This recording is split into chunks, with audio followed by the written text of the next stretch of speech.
આપણી વચ્ચે પૂર્વ મંત્રીશ્રીના માણસો પણ એમણે મોકલેલા છે. એમણે કીધું કે જાઓ, ચૈતર વસાવાનો પ્રોગ્રામ છે, કેટલા લોકો આવે છે એની સાથે સાથે કેટલા લોકો જોરથી નારા બોલે છે ઉતારીને લાવજો.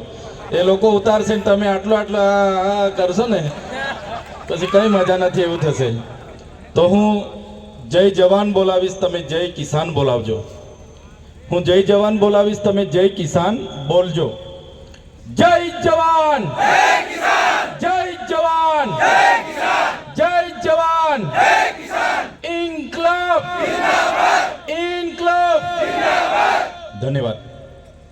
આજની ગુજરાત જોડો જનસભામાં અહીં મંચસ્થ મારી સાથે ઉપસ્થિત આમ આદમી પાર્ટીના પ્રદેશના યુવા અધ્યક્ષ એવા બ્રિજરાજભાઈ સોલંકી, વિદ્યાર્થી નેતા અને આમ આદમી પાર્ટીના યુવા આગેવાન એવા યુવરાજસિંહ જાડેજા, આ વિસ્તારના સંગઠન મંત્રી એવા નરેશભાઈ બારિયા, આ ઝોનના પ્રભારી એવા અશોકભાઈ ઓઝા, સાથે આપણા મહીસાગર જિલ્લાના પ્રમુખ એવા બાબુભાઈ ડામોર, દાહોદ જિલ્લાના પ્રમુખ એવા રાકેશભાઈ બારિયા, દાહોદ લોકસભાના ઇન્ચાર્જ એવા ભાણાભાઈ, સાથે આ વિસ્તારમાંથી દાહોદ જિલ્લાની આજુબાજુની વિધાનસભા 2022ની ચૂંટણી લડેલા એવા તમામ સાથીઓ, વિધાનસભાના ફતેપુરાના પ્રભારી, ઝાલોદના પ્રભારી અનિલભાઈ અને તમામ વિધાનસભાના પ્રભારીઓ, તાલુકાના પ્રમુખો અને મોટી સંખ્યામાં થયેલા જુદા જુદા ગામમાંથી પધારેલા વડીલો, યુવાનો, માતા બહેનો, ભૂલકાઓ, આપણો અવાજ ગુજરાત સમેત પૂરા દેશ સુધી પહોંચે એના માટે સતત 12 વાગ્યાનું કવરેજ, ખડે પગે રહીને 12 વાગ્યાથી કવરેજ કરતા એવા મીડિયાના મિત્રો, આપણો પ્રોગ્રામ ખૂબ સારી રીતે થાય, કાયદો વ્યવસ્થા જળવાય અને સુચારું આયોજન થાય એના માટે સેવા આપી રહેલા પોલીસના તમામ અધિકારીઓ, કર્મચારીગણ, બધા માટે એકવાર જોરદાર આપણે તાળીઓ પાડી લઈશું. અજયભાઈ કટારા જેવા અનેક આગેવાનોનો આજના કાર્યક્રમમાં આ ચૈતર વસાવા બધાને જ જોહાર વંદન કરે છે. સાથીઓ, દેશની આઝાદી માટે ઘણા આંદોલનો થયા, ઘણા યુદ્ધો થયા, સંઘર્ષ થયો, ઘણા યુવાનોએ, ઘણા આગેવાનોએ એમાં શહીદી વહોરી. આ ભૂમિની બાજુમાં માનગઢ ધામ છે. દર વર્ષે 17 સપ્ટેમ્બરે ત્યાં અમે આવીએ છીએ. ત્યાં પણ જલિયાવાલા બાગના હત્યાકાંડ કરતાં પણ મોટો હત્યાકાંડ માનગઢ ધામમાં પણ થયો. 1500 જેટલા લોકોને ગોળીઓ બારથી મારી નાખવામાં આવ્યા. આજે સવારે હું લીમડીની બાજુમાં આવ્યું કંબોઈ ધામ, જ્યાં ગોવિંદ ગુરુની સમાધિ છે, ત્યાં હું જઈને એમના દર્શન કરીને આવ્યો. તો આ ભૂમિ તરીકે આપણે મનાવીએ છીએ. બધા લોકોના શહાદતથી, બધા લોકોના ખૂનથી દેશ આઝાદ થયો. દેશમાં લોકશાહી આવી અને લોકશાહી આવ્યા બાદ આખા દેશના તમામ વર્ગના લોકોને એવું હતું કે હવે લોકશાહીમાં આપણે બધા સાથે જે પણ પ્રકારની આઝાદી મળી છે, અમને બધાને આઝાદી મળી, તો લોકશાહીમાં બધા સાથે રહીને દેશને આગળ લઈ જઈશું.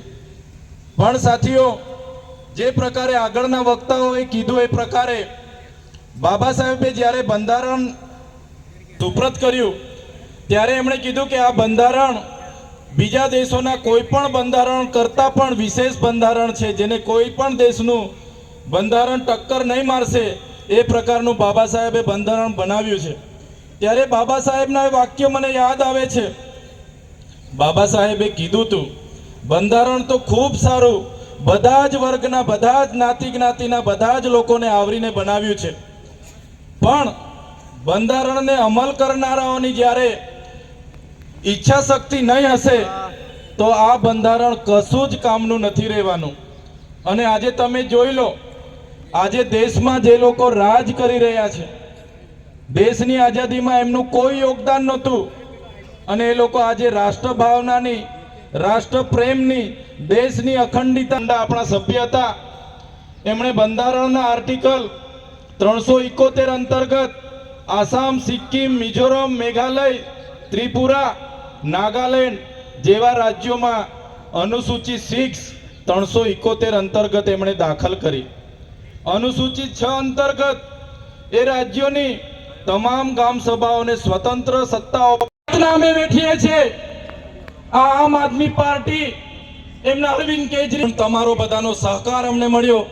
તમે બધા અમારા માટે પ્રાર્થના કરી, અમારા માટે દુઆ કરી, અમારા માટે ઉપવાસ કર્યા, અમારા માટે માનતા રાખી, વ્રત રાખ્યા અને અમે આજે છૂટીને તમારી વચ્ચે આવ્યા છે. ત્યારે તમને કહીએ છીએ આ ચૈતર વસાવા એના શરીરમાં જ્યાં સુધી લોહી ચાલશે ત્યાં સુધી આદિવાસી સમાજ અને ગુજરાતના લોકો માટે લડશે. કે વડાપ્રધાનની હસ્તે તમારે જોડાઈ જવાનું છે, નહીં તો જેલોમાં જવા માટે તૈયાર રહો. ત્યારે ભાજપના પ્રદેશના નેતાઓને બી કહેવા માંગુ છું, ચૈતર વસાવા આજે એકલા નથી. આજે અમારી સામે લાખો ચૈતર વસાવા બેઠા છે. તમારી જેલો મોટી કરી દેજો, તમારી જેલો મોટી કરી દેજો. આજે અમારો સમાજ, આજે ગુજરાતનો યુવા, ગુજરાત, ત્યારે અમે ડરવા વાળા લોકો નથી, અમે લડવા વાળા લોકો છે. કેટલાક લોકોએ કીધું કે ચૈતર વસાવા ભાજપમાં આવે છે 5 દિવસમાં નરેન્દ્રભાઈ મોદીના હસ્તે એમને ખેસ પહેરાવાના છે. ત્યારે એવા લોકોને પણ કહેવા માંગુ છું, આવે એવા નથી, ભાજપ વાળાને લાવવા વાળા લોકો અમે છે. ત્યારે તમે જોયું હશે ક્યાંય પણ અમે વાત કરી, અમારા કાર્યક્રમો હોય, ભાજપના નેતાઓ પીએસઆઈ ફોન કરે, પીઆઈ ને ફોન કરે, ડીવાયએસપી સાહેબ ને ફોન કરે, કંઈ પણ થાય એમના પર કેસ કરજો, એમના આગેવાનોને દબાવજો. મારા પોલીસ અધિકારી મિત્રોને પણ કહેવા માંગુ છું, એવા ભ્રષ્ટ નેતાઓથી તમારે ડરવાની જરૂર નથી. આમ આદમી પાર્ટી, ચૈતર વસાવા તમારી સાથે છે. તમારા કોઈ બાપથી એમનાથી ડરવાનું. સાથીઓ, આ જ વાત સાથે અમે તમારી વચ્ચે આવ્યા છે. જે પ્રકારે દેશ ચાલી રહ્યો છે, શું ચાલી રહ્યું છે. શરૂઆતમાં આ સરકારે કીધું કે જીએસટી અમે લાગુ કરીએ છીએ અને એમણે જીએસટી લાગુ કરી નાના નાના વેપારીઓ રોડ પર આવી ગયા. આ સરકારે કીધું રાત્રે 12 વાગે જાહેર કર્યું કે ભાઈ બદલી દો, એ ચાલવાની નથી. નોટબંધી જાહેર કરી, આપણે બધા લાઈનો પર લાગી ગયા. નોટ બદલવા માટે બેંકોમાં ચંપલોની લાઈનો મુકતા થઈ ગયા. એમનો એક પણ ભાજપનો કરોડપતિ નેતા પૈસા બદલવા માટે લાઈન પર નથી આવ્યો. દેશના વડાપ્રધાને કીધું કે નોટબંધી થકી ભ્રષ્ટાચાર ખતમ થશે, નોટબંધી થકી આતંકવાદ ખતમ થશે, નોટબંધી થશે બાદ તમને 15 લાખ રૂપિયાનું કાળું નાણું મળશે. કોઈને મળેલા છે ભાઈ? પાછળવાળા બોલતા નથી, મળ્યા હોય તો કહેજો ભાઈ. સગાઈમાં નહીં જવાનું, તમારે કોઈ કાર્યક્રમ નહીં કરવાનો. ભાજપ વાળાની રેલી હોય એ દિવસે કોરોનાને રજા હતું કે નહીં હતું? 2 વર્ષ સુધી કોરોના ચાલ્યો. 2 વર્ષ સુધી આપણે લગ્ન નહીં કરવાના, ભજન નહીં કરવાના, 12મા નહીં કરવાના, કોઈ તહેવાર નહીં કરવાનો. અને ભાજપના નેતાઓની રેલી હોય એ દિવસે કોરોનાને રજા. અને આપણા સાહેબે કીધું કોરોનાને ભગાડવા માટેનો ઉત્તમ ઉપાય એક જ છે મારી પાસે. તમે બધા થાળી અને વેલણથી થાળી વાડકા વગાડો. આપણે બધાએ વગાડ્યા કે નહીં વગાડ્યા? એમણે કીધું અઠવાડિયા પછી રવિવારે મન કી બાતમાં તમારે કોરોના ભગાવો છે. આપણે બધાએ કીધું હા ભગાવો છે. તમે દીવા સળગાવો. આપણે બધાએ 50 સળગાવ્યા, કોઈ 100 સળગાવ્યા, કોઈ 200 સળગાવ્યા. કોરોના ગયો, પબ્લિક હેરાન થઈ. માટે 2 મહિના સુધી આપણને લાઈનો પર રાખી દીધા. યાદ છે ને બધાને? આધાર કાર્ડ અપડેટ માટે લાઈન પર હતા આપણે 2 મહિનાથી. ખબર છે ને બધાને? માંડ એ પૂરું થયું. એમણે કીધું તમને અનાજ મળે છે? આપણે કીધું હા. એ રેશન કાર્ડ ને કેવાયસી કરાવો, નહીં તો અનાજ નહીં મળશે. બીજા 2 મહિના આપણે રેશન કાર્ડ લઈને દોડતા થયા. સાચી વાત છે કે ખોટી વાત છે? સાચી વાત છે ને? એ પૈતું માંડ માંડ. હા તમારા કટિયા છે? આપણે કીધું હા. તમે ખેડૂત રજીસ્ટ્રેશન કરાવો, નહીં તો તમે ખેડૂત તરીકે મટી જશો. તમને તમારા ખાતામાં મળતા જે ખેડૂત રાશિ છે એ પણ મળશે નહીં. આપણે ખેડૂત માટે 2 મહિના કાઢ્યા કે નથી કાઢ્યા? યાદ છે ને પાછળ વાળાને? ત્યારે હવે પાછું મોદી સાહેબ એવું કીધું તમે બધા મતદાન કરો છો? આપણે કીધું હા મતદાન કરીએ છીએ. એમણે કીધું ભાઈ એ મતદાન યાદી બંધ, નવા ફોર્મ ભરો. ચાલે છે કે નથી ચાલતું? નવા ફોર્મ ભરવાનું ચાલે છે કે નથી ચાલતું? નવા ફોર્મ ભરો તો જ તમે મતદાતા. એક વર્ષમાં 8 મહિના આપણે આ લોકોના ચક્કરમાં જ ફરવાનું છે કે નથી? આપણને ક્યાંય નરવા નથી પાડવા દેવાના. આ લોકો એમનું સભ્ય નોંધણી આપણે કરાવવું હોય, ભારતીય જનતા પાર્ટીના સભ્ય બનવું હોય તો આપણને એ લોકો નંબર આપશે. આ નંબર પર મિસ કોલ કરો, અમારા સભ્ય થઈ જશો. અને આધાર કાર્ડ લિંક કરવા માટે આપણે 2 મહિના લાઈન પર રહેવાનું ને. ત્યારે આ નીતિ સામેની આ લડાઈ છે. એમના ભય ભ્રૂક અને ભ્રષ્ટ. મારા યુવાનો અહીંયા બેઠા છે, મારી માતા બહેનો બેઠા છે. હવે આ લોકોને 30 વર્ષ તમે અમે આપી દીધા. આપણને શું મળ્યું? ગઢડા ડેમના વિસ્થાપિતોને પૂછી જોજો શું હાલત છે. આ વિસ્તારના જે લોકોને આદિજાતિના દાખલા નથી મળતા એમને પૂછી જોજો શું હાલત છે. જે લોકો પૈસા મનરેગામાં એમના મંત્રીના છોકરાઓ ખાઈ ગયા, નલ સે જલના નામે ગામે ગામ કરોડો રૂપિયાનો ભ્રષ્ટાચાર થયો, નલ આવી ગયા પણ નલમાંથી હજુ પાણી આવ્યું કે આવે છે? પેલા બોલતા જ નથી. તમે આવતો હોય તો આ કહી દો ને ભાઈ, એટલે પૂરું થાય. નળમાંથી પાણી આવે છે? મનરેગામાં રોજગારી મળે છે? સિંચાઈનું પાણી મળે છે? હા એવું કહે છે કોઈ.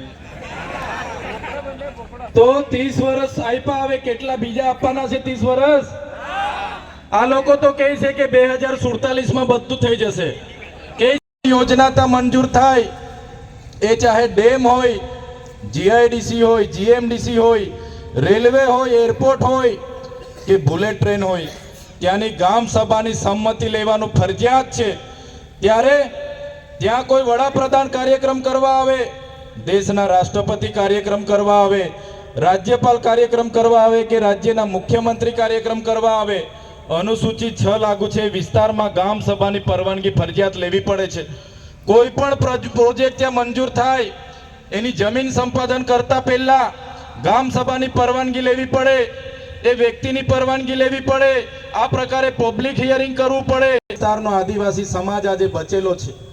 ત્યારે આજે ગુજરાતમાં પણ અંબાજીથી ઉમરગામના 14 જિલ્લાઓમાં બંધારણની કલમ 244ની પેટા કલમ 13 ક અંતર્ગત આપણને અનુસૂચિ 5 ની જોગવાઈ કરીને બંધારણમાં આપણને આપી છે.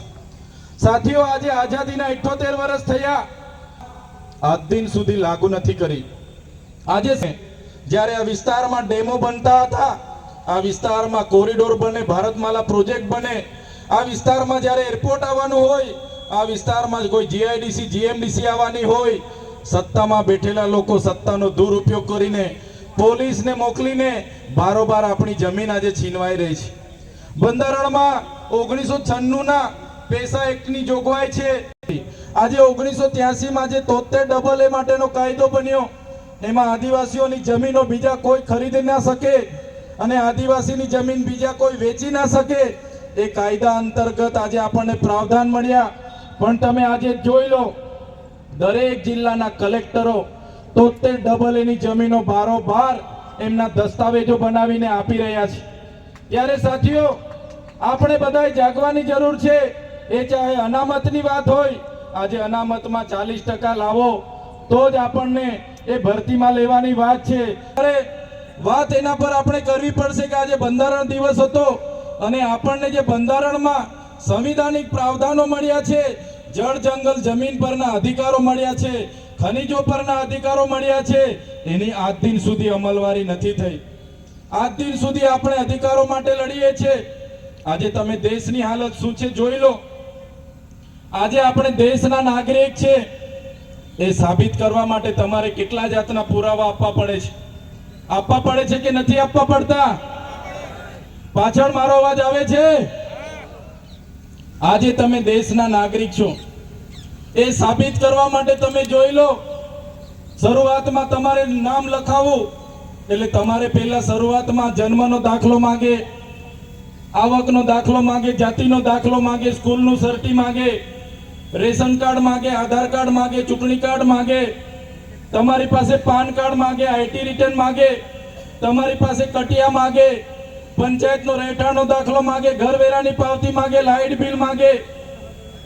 અને તમે જ્યારે કોઈ લાભ લેવા જાઓ, મામલતદાર સાથે તમે ઊભા હો તો પણ મામલતદાર કહે કે તમે જીવતા છો એનો દાખલો, હયાતીનો દાખલો લઈ આવો, પછી જ તમને અમે તમારા ટેક્સમાંથી યોજનાનો લાભ આપીશું. થાય છે કે નથી થતું? એના પુરાવા માટે એક થેલો લઈને આપણે નીકળવું પડે અને આપણે બધા અડધી જિંદગી કાગળિયા ભેગા કરવામાં જતી રહે એવી પરિસ્થિતિ આજે આપણી છે. આજે કડાણા વિસ્તારના લોકો પોતાના જાતિના દાખલાઓ માટે વર્ષોથી લડે છે. સાચી વાત છે કે ખોટી વાત છે? સાચી વાત છે કે ખોટી વાત છે? જમીનો ડૂબી ગઈ, ગામો વિસ્થાપિત થયા, સમાજ, સંસ્કૃતિ, પ્રકૃતિ સાથે છિન્ન ભિન્ન થઈ ગયા અને વિસ્થાપિત થયા. સરકારે કીધું તમને જમીન સામે જમીન આપીશું, સિંચાઈનું પાણી આપીશું, એક પરિવારમાંથી એક જણને નોકરી આપીશું. કોઈને કડાણા ડેમમાંથી નોકરીને જમીન મળી છે ભાઈ? કોઈને પાનમ ડેમ વિસ્થાપિત વાળાને જમીનો મળી છે? તમને નોકરી મળી છે?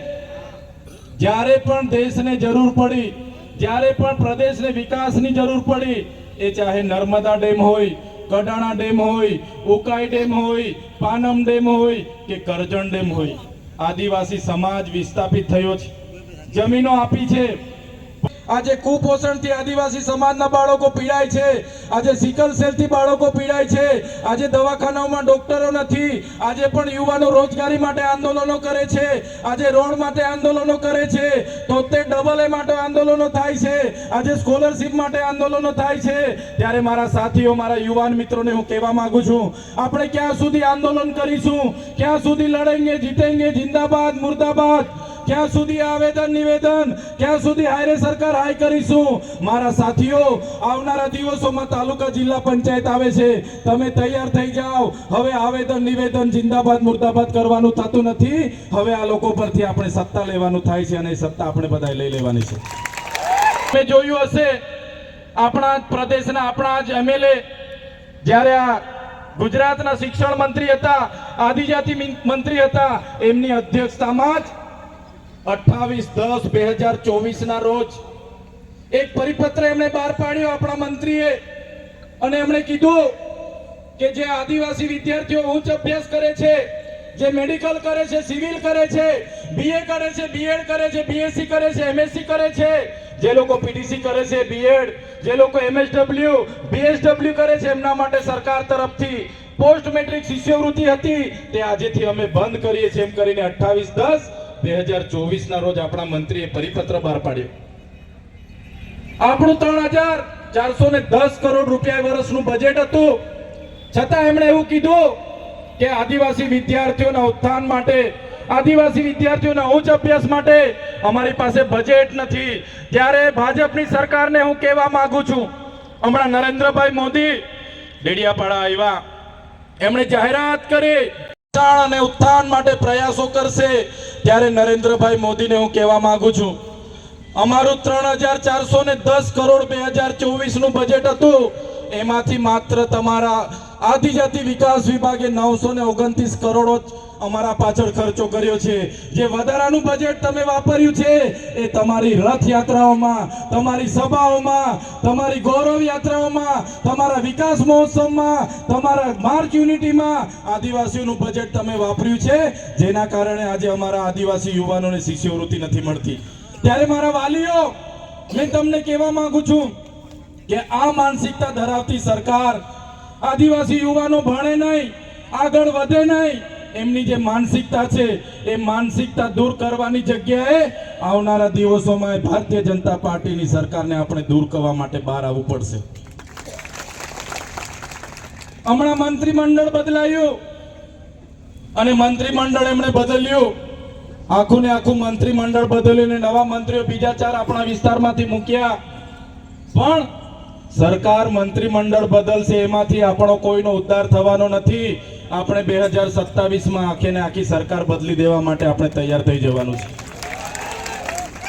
સાથીઓ, તમે બધાએ જોયું હશે આ પ્રકારની વાતો અમે સરકારમાં કરીએ.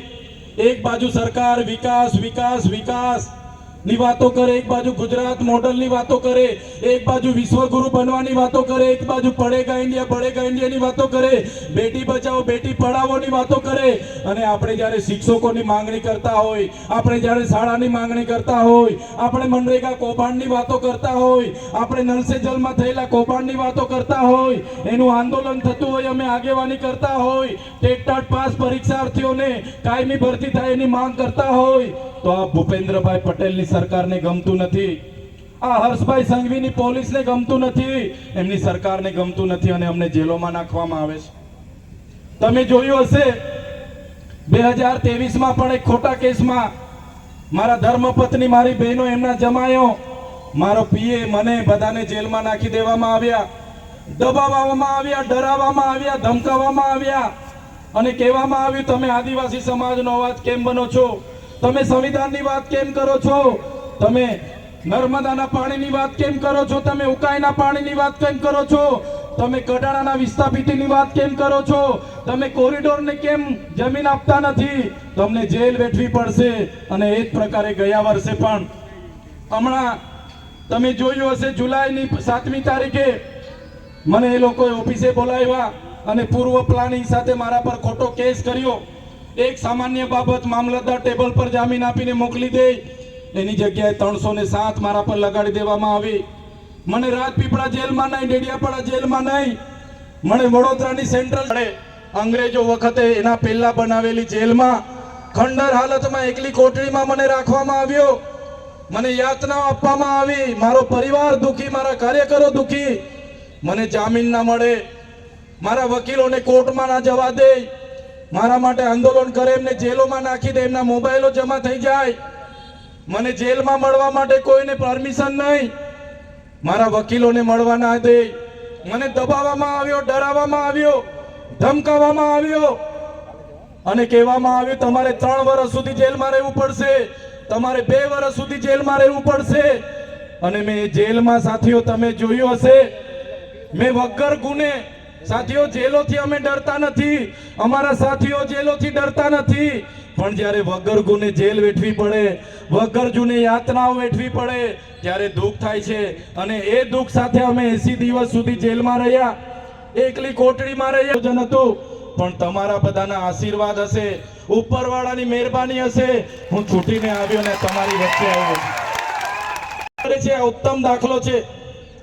માંડ માંડ તારીખ પર તારીખ ભાજપના નેતાઓ, એમની પોલીસ ખોટા સગોંદનામા કર્યા.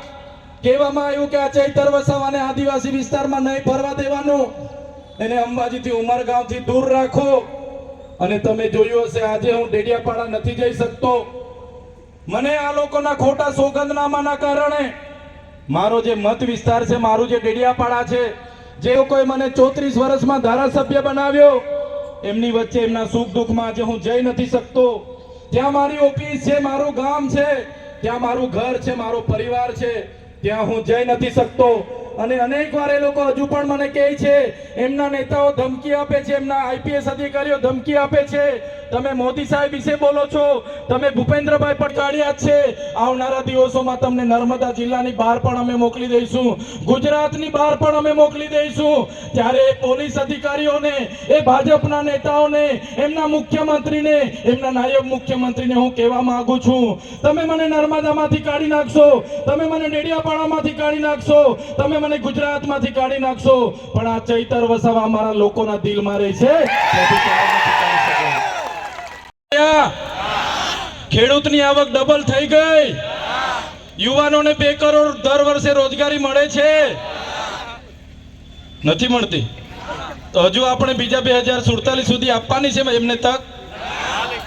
ત્યારે 2014માં 2019 પર આવ્યા, 2019ની ચૂંટણીમાં 2024 પર આવ્યા, હવે 2024ની ચૂંટણી હતી ત્યારે 2047 પર લઈ ગયા. પરિવર્તન કરવા માટે હવે બધાએ જાગી જવાનું છે. મેં બધા જ વડીલો, યુવાનો, માતા બહેનો, પશુપાલકો, એસસી એસટી ઓબીસી માઇનોરિટી જેટલા પણ લોકો અહીંયા ઉપસ્થિત છે, મને સાંભળે છે, એમને મારે નમ્ર વિનંતી છે. અમે નાના લોકો છે, અમને પોલીસ, એમની સરકાર, એમનો કલેક્ટર, એમના એસપી, એમના મંત્રી, એમના તંત્રી બધા અમને પણ ખૂબ ડરાવે છે, ધમકાવે છે, જેલોની વાતો થાય છે, ફલાણું કરીશું, ઢીકણું કરીશું. પણ જ્યાં સુધી તમારો બધાનો અમારા પર સહકાર છે, જ્યાં સુધી તમારા બધાના વડીલોના, માતા બહેનોના આશીર્વાદ છે, અમે એ લોકોથી ડરવાના નથી. ત્યારે આપણે હવે સામે લડવા જવાનું થતું નથી. હવે તમારામાંથી તાલુકા જિલ્લાના ઉમેદવારો ફાઇનલ કરી દો, આવનારી વિધાનસભાનો એક ઉમેદવાર ફાઇનલ કરી દો અને આવનારી સત્તામાં તમે આવી જાઓ, ત્યારે જ આપણા લોકોના કામો થવાના છે. વાત કરવા માટે હું આવ્યો છું. બધા જ લોકો આજે ઘણા લાંબા સમયથી આ મંચ પર ઉપસ્થિત હતા, અહીંયા બેઠા છો, ત્યારે તમામ લોકોનો, આજુબાજુ ગામોમાંથી પધારેલા મારા વડીલો, મારી માતા સમાન મારી માળીઓ, મારી બહેનો, મારા ભાઈઓ, મારા મિત્રો, મારા ભૂલકાઓ, મીડિયાના તમામ સાથીઓ, પોલીસ અધિકારીઓ, પોલીસ કર્મચારીઓ, બધા જ લોકોનો, જેમણે અમને ગ્રાઉન્ડ આપ્યું છે એ ભાઈનો પણ, અને જેટલા પણ લોકો મને સાંભળે છે બધા જ લોકોનો હું ખૂબ ખૂબ આભાર માનીને છેલ્લે હું એક નારો બોલાવીશ. તમારે પરિવર્તન કહેવાનું છે અને પછી મારી વાણીને હું વિરામ આપીશ. સંતરામપુર માં આગે જોરથી પછી કેસે ભાઈ ચૈતરભાઈ આવ્યો તો કઈ હતું નહીં, હવા જતી એવું. સંતરામપુર માં આગે, કડાણા માં આગે, સુખસર માં આગે, સુખસર માં આગે, જાલોદ માં આગે, દાહોદ માં આગે, પરિવર્તન, પરિવર્તન, પરિવર્તન. ધન્યવાદ. જય આદિવાસી, જય જોહાર.